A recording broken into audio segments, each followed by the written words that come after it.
مولاي صل وسلم دائما أبدا على حبيبك خير الخلق كلهم.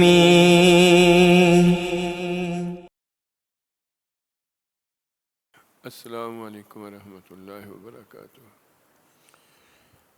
الحمد للہ رب العالمین، الصلاۃ والسلام علی خاتم الانبیاء والمرسلین. فاعوذ باللہ من الشیطان الرجیم، بسم اللہ الرحمن الرحیم. محمد رسول اللہ، ان اللہ وملائکتہ یصلون علی النبی یا ایہا الذین آمنوا صلوا علیہ وسلموا تسلیما.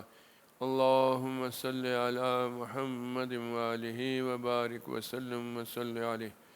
الصلاۃ والسلام علیک یا سیدی یا رسول اللہ وعلی آلک وصحابک یا حبیب اللہ.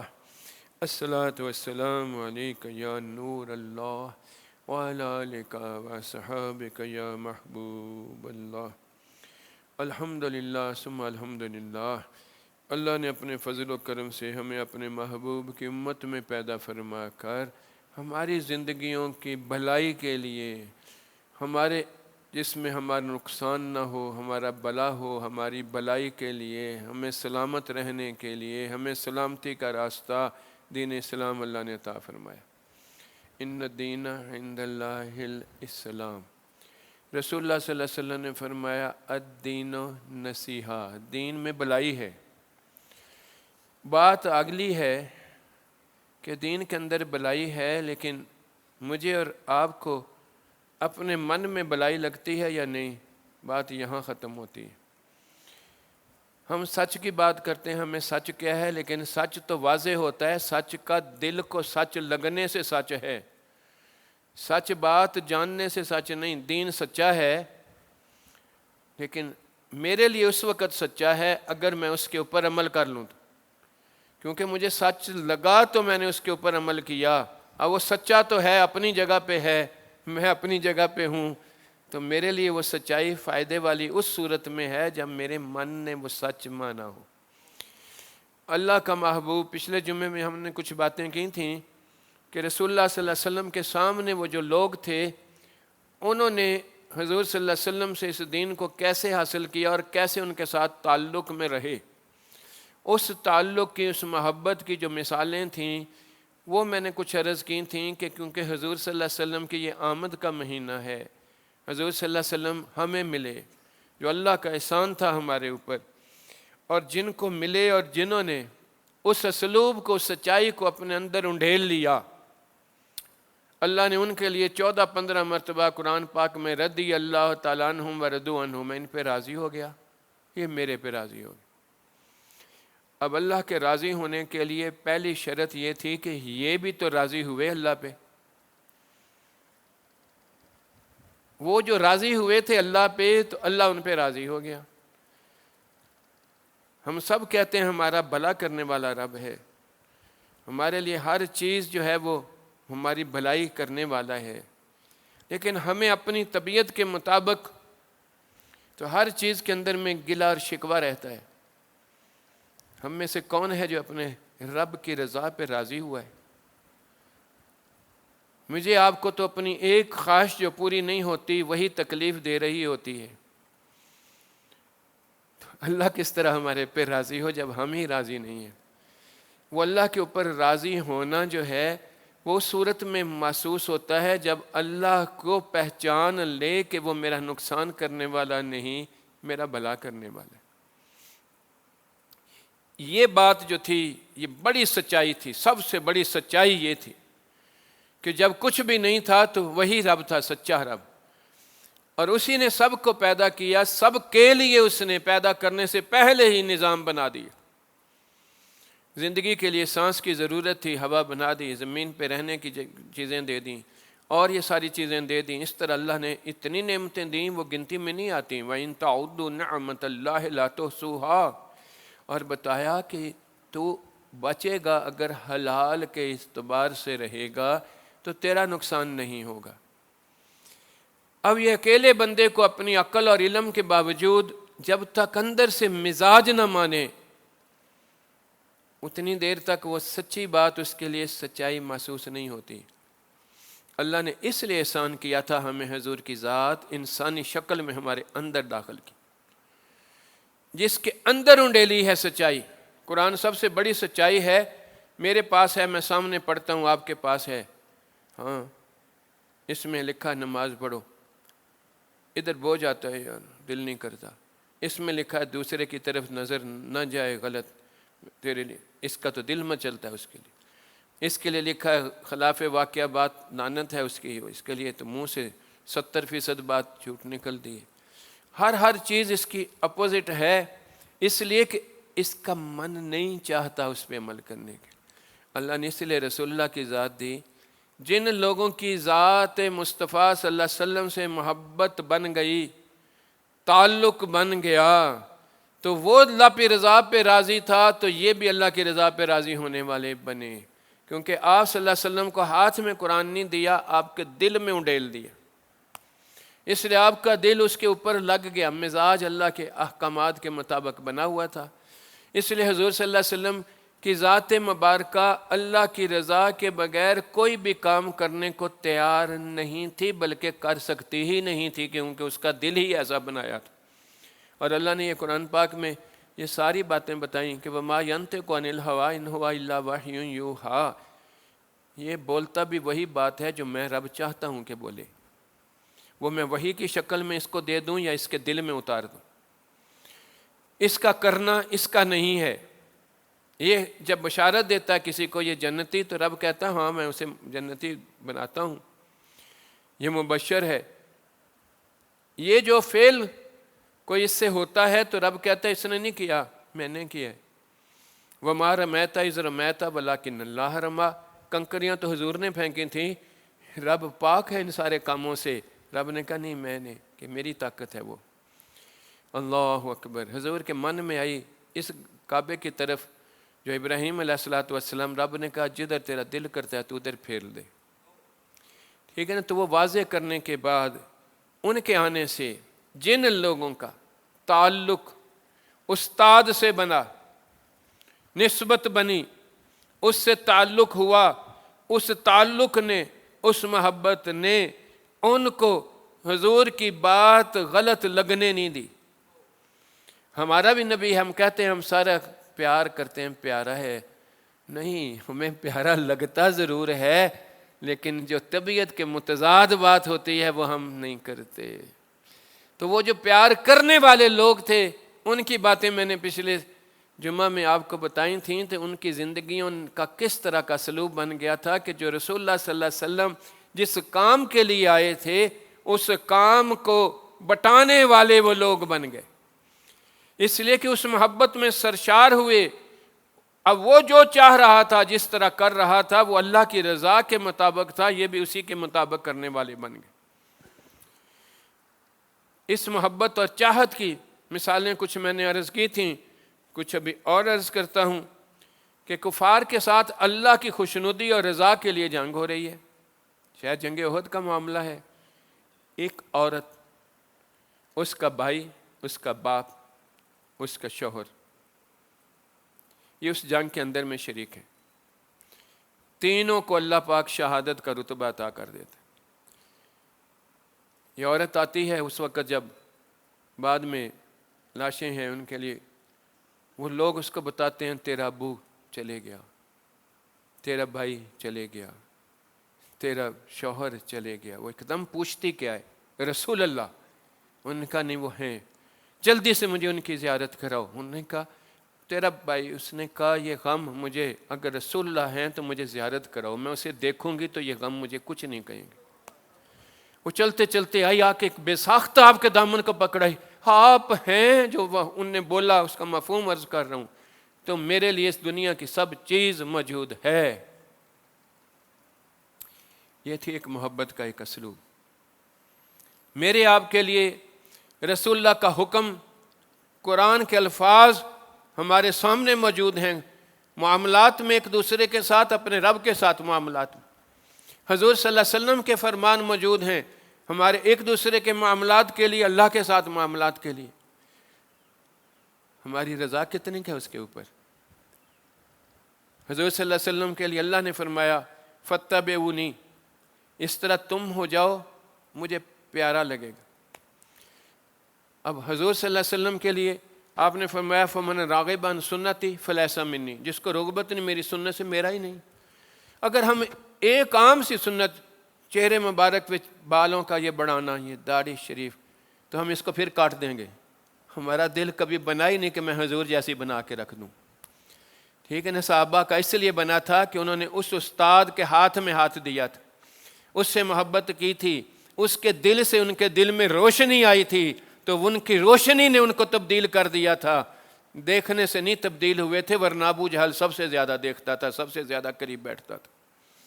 نسبت نے ان کو بدل کے رکھ دیا تھا۔ اس بدلنے کا بدلاؤ ان کے اندر یہ ساری چیزیں جو ہیں وہ بنا کے رکھ دیتا تھا۔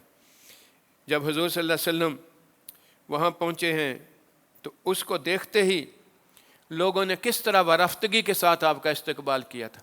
اس لیے اس ماہ کے اندر میں بھی جن کے دل میں ذرا سی بات ہوتی ہے وہی وارفتگی ان کے اندر آتی ہے۔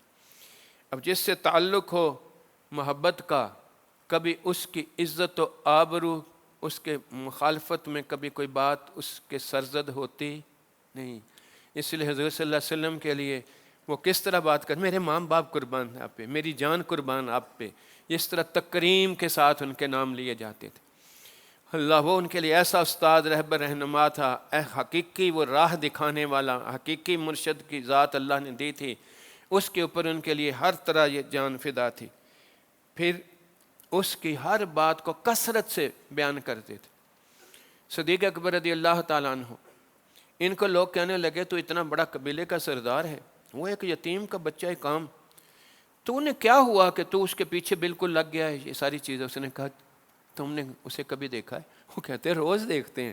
کہتا ہے نہیں، تو نے کبھی اس کے بیان سے دیکھا ہے کبھی؟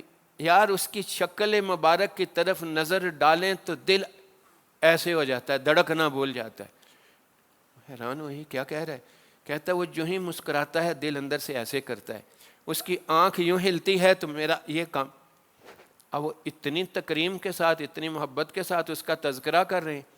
وہ جو بندہ یہ باتیں سنتا تھا تو دل مائل ہونا شروع ہو جاتا تھا، جو ہی قریب آتا تھا تو دل اس کا بھی اسی طرح لگنا شروع ہو جاتا تھا۔ عشرہ مبشرہ میں سے 6 بڑے بڑے صحابہ، صدیق اکبر رضی اللہ تعالیٰ عنہ کی صرف حضور صلی اللہ علیہ وسلم کی ان اوصاف کو، ان سیرت پاک کو، آپ کی ان چیزوں کو، حسن جمال کے تذکرے کو دیکھ دیکھ کر، سن کر ان کے دل اس کی طرف مائل ہو گیا اور وہ ایمان لے کر آ گئے، جس میں حضرت عثمان رضی اللہ تعالیٰ عنہ بھی ہیں، اور یہ سارے اس طرح ہیں 6 صحابہ جو ہیں بڑے صحابہ عشرہ مبشرہ کے، وہ صدیق اکبر رضی اللہ تعالیٰ عنہ کی وجہ سے حضور صلی اللہ علیہ وسلم کے قریب آئے، ان کے دلوں کے اندر میں وہ روشنی داخل ہوئی اور آ کر حضور صلی اللہ علیہ وسلم کی چاہت بڑی، ہاتھ میں ہاتھ دیا، وہ بھی اللہ کی رضا والے بن گئے، رضی اللہ کی سند پا گئے۔ اب یہ جو محبت ان کے اندر تھی، اس محبت کے تقاضے جو تھے وہ ان کے ساتھ جو ہے وہ کیا زبردست ہوتے تھے۔ اللہ اکبر۔ اس طرح ان کے آمد سے، مدینہ شریف میں آمد سے، وہ باتیں میں نے پچھلی دفعہ سنائی تھیں، جس طرح یہ میلاد میں لوگوں کو خوشی آتی ہے، تو وہ وہی جب وہاں پہنچے تھے تو ان کو کیا خوشیاں آئی تھیں۔ انہوں نے ایک دم نعرے مارے تھے، ان کی طرف دیکھ کے یہ قربانیاں کی تھیں، ان کی طرف دیکھ کر یہ ساری چیزیں کی تھیں۔ اللہ اکبر۔ تو یہ چیزیں تو ہم نے پچھلی دفعہ کر لی تھیں۔ اب اس کے بعد جب وہ آ گئے تھے تو انہوں نے کہا کہ ہم آپ سے بڑی محبت کرتے ہیں۔ اس طرح تو حضور صلی اللہ علیہ وسلم نے بھی ان کی طرف کہا واللہ، اللہ کی قسم ہے مجھے بھی تمہارے ساتھ بہت الفت اور پیار ہے، کیونکہ اللہ نے فرمایا تھا النبی اولیٰ بالمؤمنین، سب سے زیادہ احسان اور محبت کسی کی کیا ہوتی ہے؟ اس کو نقصان سے بچا لے۔ تو دین کے اندر میں داخل کرنے سے اس کو دائمی نقصان سے بندہ بچ جاتا تھا، جہنم سے بچنے والے اعمال اس کو نصیب ہو جاتے تھے اور جنت میں داخلے والے اعمال اس کو نصیب ہو جاتے تھے۔ اس سے بڑی بھلائی کیا ہوتی تھی؟ وہ اپنے رب پہ ایمان والا بن جاتا تھا، غیر اللہ سے اس کا چھٹکارا ہو جاتا تھا۔ اس سے بڑی سچائی اور بھلائی اس کے اندر کیسے داخل ہو جاتی تھی؟ یہ آج بھی ہمیں پتہ ہے، وہ ساری معلومات ہیں، لیکن اندر نہیں داخل ہوتی نا۔ اس لیے اندر کا داخلہ جو تھا وہ نسبت کے ساتھ ان کے اندر جب دل کے اندر داخل ہو جاتا تھا تو پھر دل خود بخود جس کام کو کرتا تھا وہی کام وہ بندہ کرتا تھا۔ حضور صلی اللہ علیہ وسلم نے فرمایا تیرے وجود کے اندر میں ایک ٹکڑا ہے، وہ دل ہے، وہ اگر سیدھے راستے پہ ہے تو سارا ہی سیدھے راستے پہ، اور اگر وہ فساد پہ ہے تو سارا ہی فساد کے اوپر ہے۔ اللہ اکبر، اس لیے محبت کی جگہ بھی وہی ہے۔ اللہ اکبر۔ اب جو رسول اللہ صلی اللہ علیہ وسلم کے ساتھ جن کا یہ تعلق بن گیا تھا تو انہوں نے یہ محبت کے تقاضے کس طرح کیے؟ سب سے پہلے ان لوگوں کا ایک ہی کام تھا، حضور کیا فرما رہے، نیا فرمان کیا آیا، تاکہ ان کے دل اس کی طرف راغب ہو جائیں۔ یعنی ان کا پہلا کام یہ تھا کہ حضور کیا لے کر آئے تھے؟ دین۔ تو دین کو سیکھنا ان کے لیے سب سے اہمیت والی بات۔ اللہ اکبر، دین کو سیکھنا ان کے لیے اتنی اہمیت والی بات تھی جس کا کوئی حساب نہیں۔ اللہ اکبر اللہ۔ حضرت عامش رضی اللہ تعالیٰ عنہ عبداللہ بن مسعود سے تشریف فرما تھے تو ان کے بارے میں بتا رہے ہیں کہ وہ قرآن پڑھا رہے تھے، کچھ لوگ حاضر خدمت ہو کر سیکھ رہے تھے۔ ایک دیہاتی پاس سے گزرا، اس نے کہا یہ کیا کر رہے ہو؟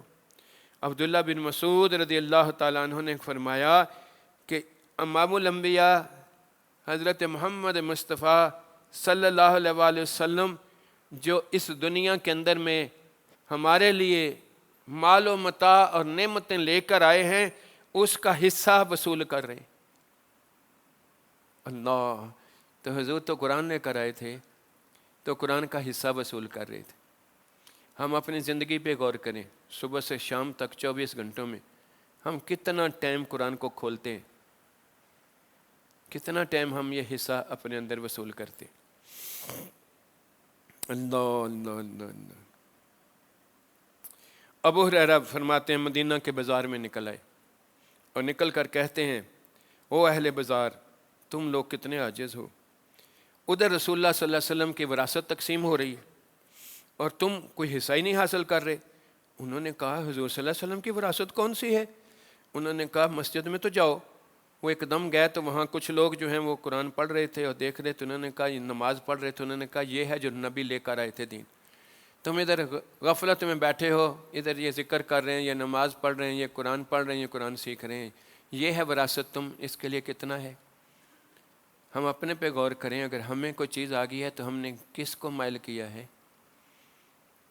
حضور صلی اللہ علیہ وسلم تو ایک ایک کے پیچھے تھے کہ اس کو بھی دین آ جائے، اس کو بھی سمجھ آ جائے۔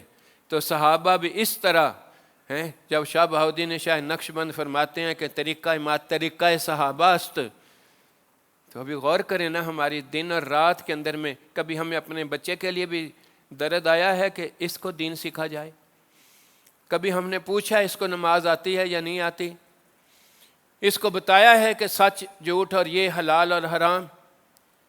نہیں نہیں نہیں، وہ ابھی سویا ہے، ماں کہتی ہے صبح فجر میں اٹھانا، نہیں نہیں نہیں۔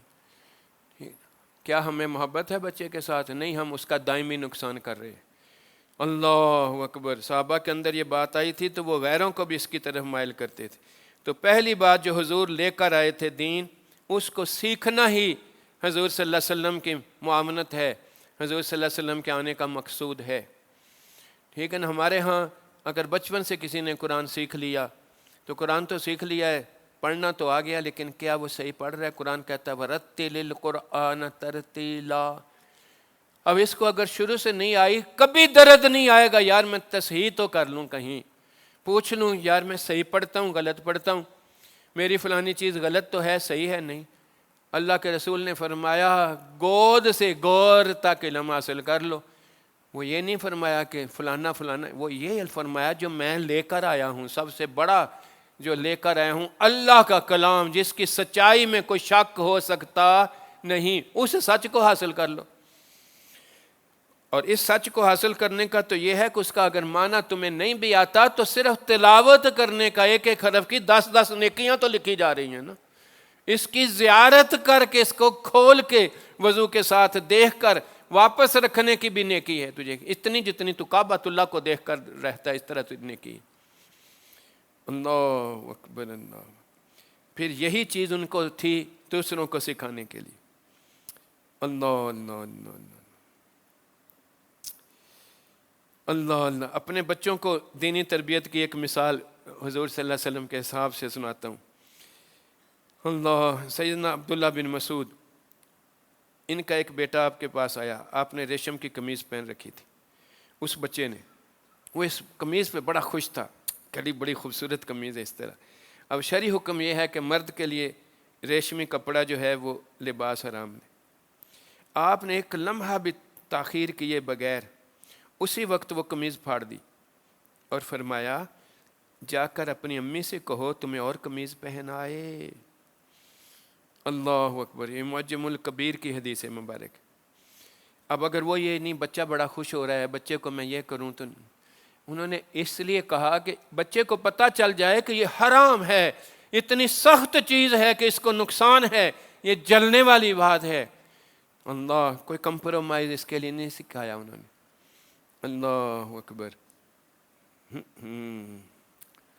حضور صلی اللہ علیہ وسلم نے صحابہ کرام رضی اللہ تعالیٰ عنہم اجمعین، اسی لیے ہر جگہ کے اوپر انہوں نے ہجرتیں کیں اسی چیز کو کرنے کے لیے، اور لوگوں کے اندر یہ کہ، اور حضور صلی اللہ علیہ وسلم نے 70 منتخب حضرات کو ان کے ساتھ بھیجا جن کو صحیح معنوں میں قرات آتی تھی، کہ انہوں نے لاکھوں میں لوگ ایمان لے آئے ہیں، ان کو قرآن تو سکھا دو، ان کو نماز سکھا دو، ان کو یہ ساری چیزیں سکھا دو، ٹھیک ہے نا۔ تو اسی طرح حضور کے آنے کی اصل بہار یہ تھی، وہ دین لے کر آئے۔ کیا میں اور تو دین کے اوپر ہیں؟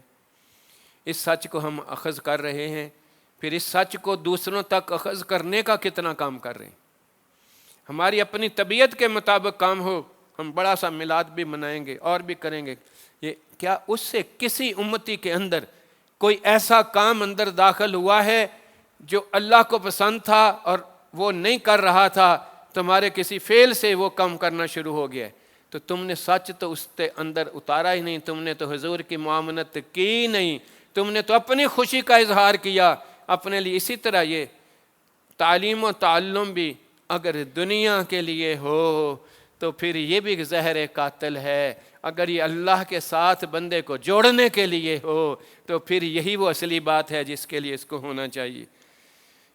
اللہ اکبر۔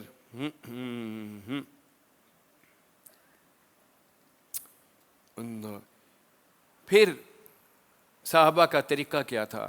جس کے پاس جتنی چیز ہوتی تھی وہ اپنے اثر و رسوخ کو دنیا کے لیے نہیں، دین کے لیے استعمال کرتا تھا۔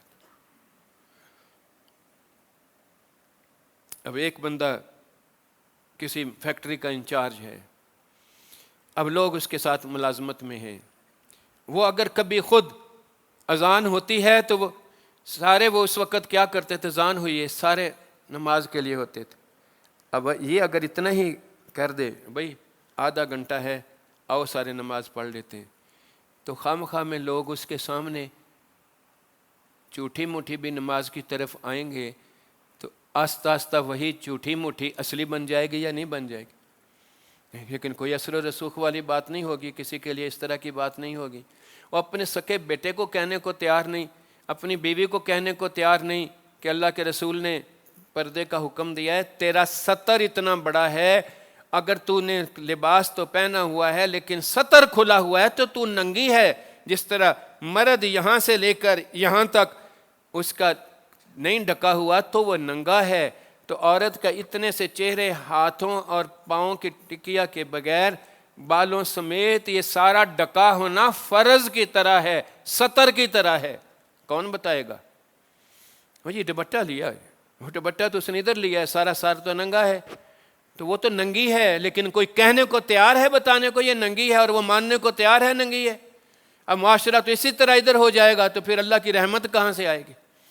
اللہ اکبر۔ تو وہ تعلیم لینا اور یہ اثر و رسوخ، یہ شوہر کا کام ہے بیوی کے لیے، باپ کا کام ہے بیٹے کے لیے، کوئی فیکٹری کا اس کا ملازمین کے لیے، کوئی بڑا ہے تو اس کا اسی طرح، جس کا جتنا ہو اس کو اسی طرح کرنا چاہیے۔ سعد بن معاذ اسلام قبول کر لیں تو پورا قبیلہ ہو جائے گا، کیوں کہ وہ اس قبیلے کے سردار تھے، لوگ ان کی بات سنتے تھے۔ یہ بات مصعب بن عمیر نے مدینہ میں تبلیغ کے لیے بھیجا تو ان سے کہا گیا، وہ ان کے پاس گئے، ان کے پاس جا کر کہتے ہیں ان کو دعوت دی اور ان کو قرآن مجید کی آیتیں سنائی۔ ان کے جواب سے پہلے ہی ان سے چہرے سے معلوم ہو گیا کہ اللہ نے انہیں اس سے جو ہے اثر کر دیا ہے۔ اور وہ جب ایک دم گئے، جا کے غسل کر کے واپس آئے، آ کے کلمہ شہادت پڑھا، اور اس کے بعد سارے کا سارا قبیلہ جو ہے وہ ایمان لے آیا۔ اللہ اکبر۔ تو انہوں نے آ کے اپنے قبیلے کو کہا تم میرے ساتھ ہو؟ انہوں نے کہا ہم تمہارا سردار ہے، جس طرح تو کہتا ہمیشہ ہم سارے کرتے ہیں، کہتا میں اتنی دیر میری گفتگو بھی تمہارے ساتھ حرام ہے اگر تم میرے پیچھے تم کلمہ رسول صلی اللہ علیہ وسلم کا لایا ہوا نہیں پڑھتے۔ اللہ اکبر اللہ۔ اب تجارت والا بھی دوسرا بھی وہ اپنے ان کے ذہنوں میں ایک ہی بات ہوتی تھی، ہم پیدا کس لیے ہوئے ہیں؟ اللہ کے ماننے کے لیے، اور جس کے ساتھ بھی ان کی بلائی دے دی تھی یہ بھی اللہ کی ماننے والا بن جائے، یہ بھی اللہ کی ماننے والا بن جائے۔ اب ساتھیوں کے ساتھ کیا ہوتا ہے، ذکر اسے ملا ہے، اس کے ساتھی کو ملا ہے، اب وہ تو آ رہا ہے دوسرا، دفع کرو اس کو، ٹھیک ہے نا؟ تو رب تجھے دفع کرے گا، ٹھیک ہے نا؟ رب کو اپنا ہر بندہ اتنا پیارا ہے، صرف تو ہی نہیں پیارا، وہ بھی اللہ کو اتنا ہی پیارا ہے۔ وہ کافر بھی رب کا پیدا کیا ہوا ہے، اگر تجھے اللہ نے ایمان دے دیا ہے تو رب کی چاہت اس کے بھی ایمان کے لیے ہے، وہ امت دعوت ہے، ٹھیک ہے نا؟ جب وہ ایمان لے آئے، توبہ کر لے، پچھلی رب ساری اس کی معاف کر دیتا ہے۔ اس وقت تیری ساری عبادتوں کے باوجود وہ تجھ سے آگے ہے کہ اس کا تو سارے گناہ معاف ہو گئے، آج وہ پاک ہوا جیسے آج ماں کے پیٹ سے پیدا ہو۔ نوح مسلم کی تو یہ بات بن گئی، تو تیرے لیے کتنی کی بات آ گئی۔ اللہ اکبر۔ پھر وقت ہمارے لیے اپنی زندگی اپنی چیزوں کے مطابق کرنا جو ہے، اس پہ ہمارا ٹائم تقسیم ہے۔ کبھی اللہ کے لیے ہمارا ٹائم کتنا ہے؟ ٹھیک ہے نا؟ ہم اپنے بننے سنورنے میں، کھانے پینے میں، سونے میں، باقی معاملات میں، گفتگو میں، سودے بازی میں اور تجارت میں، ہم زندگی دیکھیں تو ہماری زندگی تو آدھی تو ادھر ہی گئی۔ کتنی زندگی، یہ 5 وقتہ نماز جو ہے، اس میں آدھا پونا گھنٹہ 5 وقتہ نماز کی صرف نماز ادا کرنے میں پونا گھنٹہ ٹوٹل لگتا ہوگا۔ 4 رکعتیں صبح، پھر اس کے بعد ظہر میں، پھر عصر میں، عشاء میں، اور یہ ان ساری رکعتوں کو جمع کریں پونا گھنٹہ سے نہیں لگتا، لیکن ہمیں ساری 24 گھنٹوں میں یہ ٹائم دینا کتنا مشکل ہے۔ یہ موبائل کے اوپر ہمارا جو ہے آن لائن ٹائم کتنا ہے؟ 18 گھنٹے، 12 گھنٹے پاکستان کا ایوریج سارے ملکوں سے زیادہ ہے۔ اللہ اکبر۔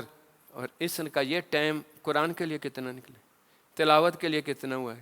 10 منٹ بھی مشکل ہے۔ تو صحابہ کرام رضی اللہ تعالیٰ عنہم اجمعین کے سیکھنے سکھانے کی بات کتنی ہوتی تھی ایک دوسرے کے لیے؟ حضور ایسے کرتے تھے، سنت سناتے تھے، ایسے کرتے تھے، یہ بات ایسے تھی۔ عبداللہ بن عمر رضی اللہ تعالیٰ عنہ مدینہ شریف سے گئے عمرہ کرنے کے لیے، خیال آیا یار حضور صلی اللہ علیہ وسلم نے راستے میں کیا کیا کیا تھا۔ ڈھونڈ کے انہوں نے وہ جگہیں ڈھونڈیں جہاں حضور نے وضو کیا تھا، جہاں حضور نے نفل پڑھے تھے، جس راستے پہ قدم رکھے تھے، وہ پورے کا پورا اپنا جو ہے اسی طریقے سے انہوں نے کیا۔ وہیں وضو کی حاجت ہے یا نہیں؟ حضور نے ادھر وضو کیا، حضور نے ادھر یہ بات کی تھی، اور یہی بات وہ لوگوں کو بیان کر رہے ہوتے تھے، یہی ان کے لیے اس بات آ رہی تھی۔ ایک اور بات سناتا ہوں۔ عمر رضی اللہ تعالیٰ عنہ لشکر کی کمانڈ کر رہے ہیں، علی کرم اللہ وجہ الکریم بھی ساتھ ہیں۔ جاتے جاتے لوگ دیکھتے ہیں کہ عمر کا چہرہ سرخ ہو گیا، رونا شروع ہو گئے، سر یوں جھکایا اور پھر سیدھا کیا۔ لوگوں نے کہا ان کو کیا ہوا، شاید پیٹ میں درد ہے یا کیا ہوا ہے۔ تھوڑی دیر دیکھا تو علی کرم اللہ وجہ الکریم بھی اسی جگہ کے اوپر ایسے ہی ہو گئے۔ بعد میں انہوں نے پوچھا آپ حضرات کو کیا ہوا تھا؟ انہوں نے کہا کچھ نہیں ہوا تھا، ہم حضور کے ساتھ صلی اللہ علیہ وسلم کے ساتھ یہاں سے گزرے تھے، ادھر ایک درخت تھا، آج وہ نہیں ہے، لیکن دل میں وہ بات آئی ہے، حضور صلی اللہ علیہ وسلم نے ایسے گردن جھکائی تھی تو مجھ سے رہا نہیں گیا، میں نے بھی ویسے ہی گردن جھکائی ہے، اور علی کرم اللہ وجہ الکریم نے بھی اسی جگہ پہ ویسے ہی گردن جھکائی ہے۔ یہ سنت کا حیا ان کے اندر اس طرح تھا، یہ تھی وہ محبت، یہ تھی یہ ان کا وقت دینا اور یہ ساری چیزیں۔ پھر مال خرچ کرنے کی بات آتی تھی۔ ہمارے لیے ہر کام کے لیے ہم مال خرچ کرنے کو تیار ہیں، لیکن دین کے لیے ہمارے لیے بوجھ ہوتا ہے مال خرچ۔ اللہ اکبر. کسی کو دین کی کوئی کتابیں بھی دے دینا کہ یہ پڑھو یہ پڑھ لو، اس کو کتاب لینی مشکل ہے، مفت میں مل جائے تو لے لے گا.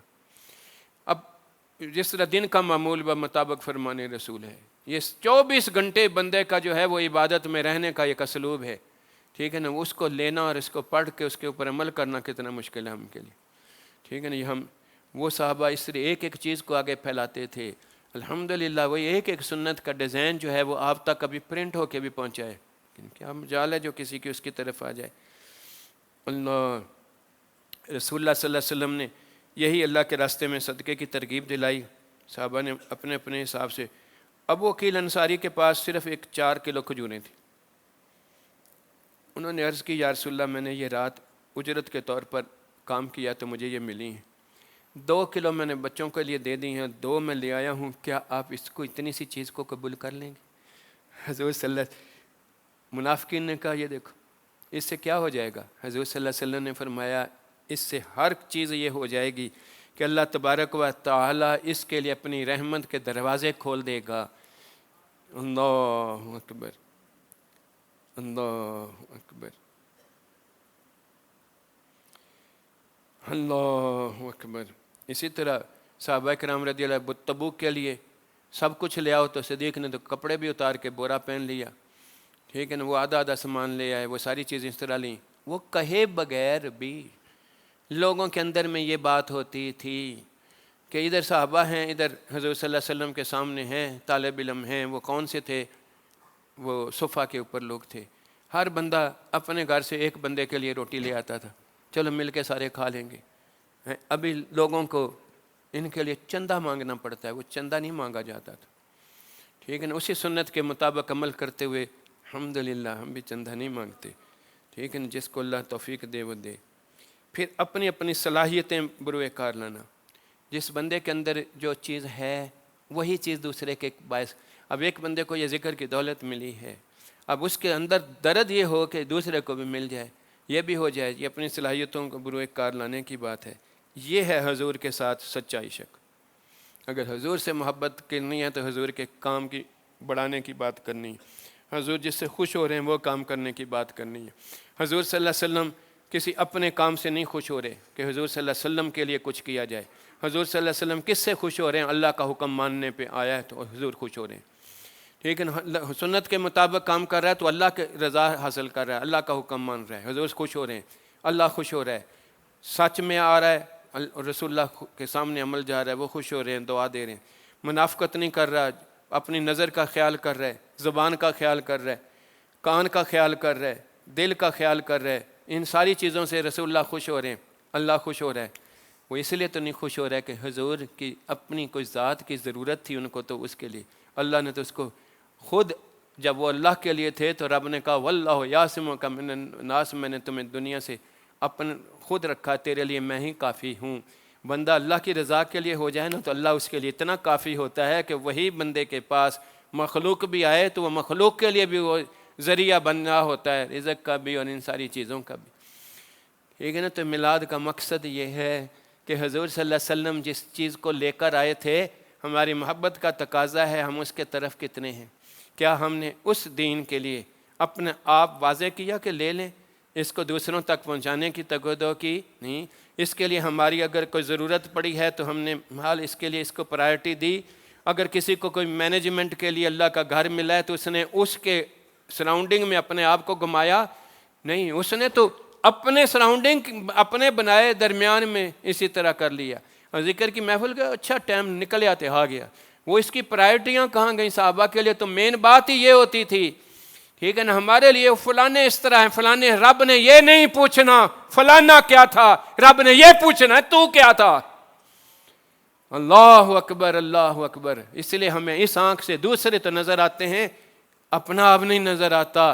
اپنا منہ نہیں دیکھ سکتا تو اپنی اوقات نہیں دیکھ سکتا. یہ اندر کی آنکھ کھلنے سے اس کو اپنا آپ نظر آتا ہے.